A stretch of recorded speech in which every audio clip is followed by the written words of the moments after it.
Problemado sa pag-ibig, pamilya, o nahihirapang hanapin ang sarili?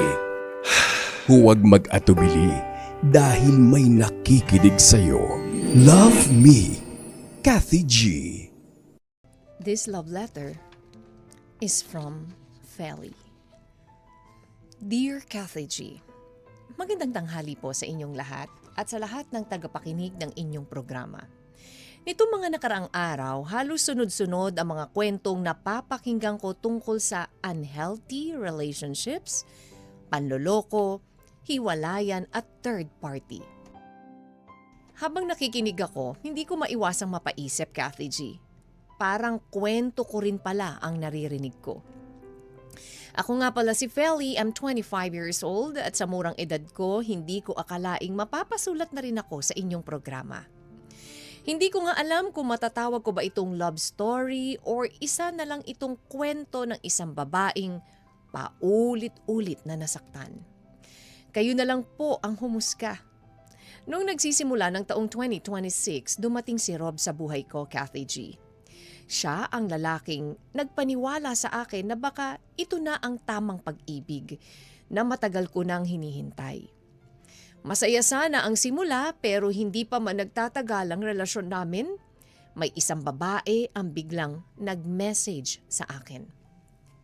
Ang sabi niya, girlfriend din daw siya ni Rob. Parang gumuho agad ang mundo ko, Kathy G. Hindi ko maintindihan kung bakit may mga lalaking kayang magsabay ng dalawang relasyon na parang normal lang. Uso na ba talaga ngayon ang ganito? Bakit parang napakahirap ng makahanap ng lalaking marunong makontento sa iisang babae?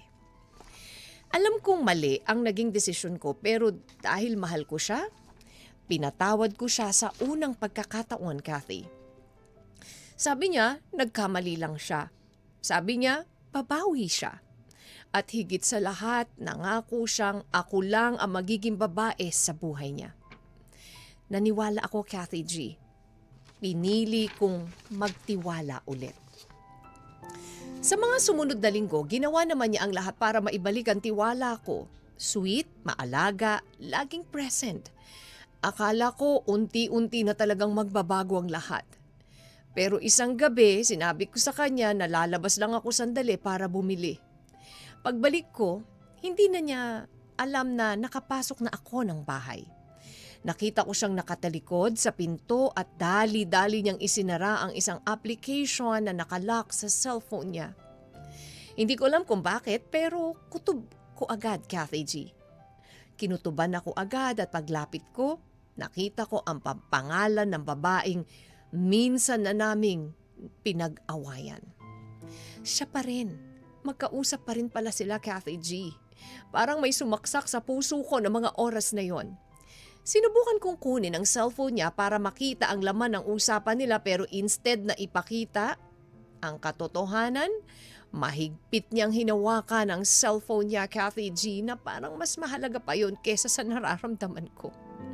Doon ko na tuluyang na-realize kung wala naman talaga siyang itinatago, bakit kailangan niyang ipaglaban ng cellphone niya kesa ipaglaban ng tiwala ko. Simula noon, sunod-sunod ng pagtatalo namin. Sa tuwing kinokonfront ko siya tungkol sa panloloko niya, ako pa ang lumalabas na masama. Kahit may ebidensya, Kathy G, akong pinapakita, dini-deny niya pa rin. Lagi niya binabaliktad ang sitwasyon. Pinaparamdam niya na ako ang paranoid, ako ang selosa, ako ang may problema. Ang hirap makipag-usap sa taong ayaw umamin sa kasalanan niya. Mas nakakapagod pala yun na alam mo na ang totoo pero pilit ka pa rin pinagmumukhang sinungaling. Nasabi ko yun sa mga malalapit kong kaibigan, Kathy G. Paulit-ulit akong pinayuhan ng mga kaibigan ko. Sabi nila, hindi na raw magbabago si Rob. Nung una ayaw ko maniwala. Kasi iniisip ko baka kung mas mahalin ko siya, mas magbago siya. Pero mali pala ako, Kathy G. May mga taong kahit ibigay mo na ang buong puso, hahanap at hahanap pa rin ng iba. Kaya sa pangalawang pagkakataon, pinili ko na ang sarili ko. Hindi na ako nagbigay ng pangatlong chance. Hindi dahil hindi ko na siya mahal, kundi dahil natutunan kong mas mahalin ang sarili ko. Masakit, Kathy G, lalo na't 4 na taon akong hindi nag-boyfriend matapos akong lokohin din noon. Inipon ko ang tapang kong magtiwala ulit. Akala ko sa pagkakataong ito magiging iba na. Pero pareho pa rin pala ang ending. Ngayon 1 buwan na kaming hiwalay. May mga lalaking gustong manligaw sa akin pero sa tuwing may lumalapit, hindi na excitement ang nararamdaman ko. Takot na. Takot na baka maulit na naman? Takot na baka sa umpisa lang sila seryoso? Takot na baka kapag nagmahal na naman ako na naman ang maiwang wasak? Minsan tuloy, Kathy G, naiisip ko kung may mali ba talaga sa akin. Hindi ba sapat ang pagmamahal na ibinibigay ko?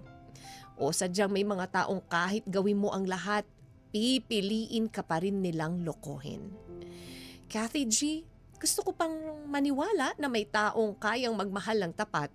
Pero sa ngayon, mas pinipili ko munang buuin ang sarili kong winasak ng maling tao. Dahil natutunan ko na hindi lahat ng taong mahal ay para sa'yo.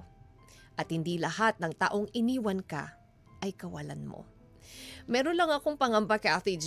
Paano kung dahil sa panlolokong pinagdaanan ko, dumating ang araw na hindi ko na makilala ang taong totoong magmamahal sa akin?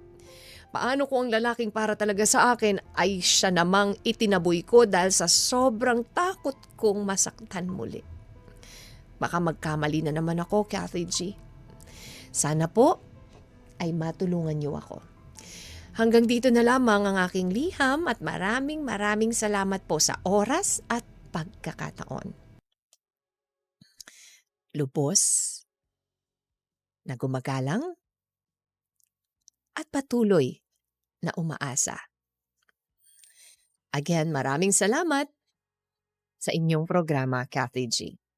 Feli. Love Me, Kathy G.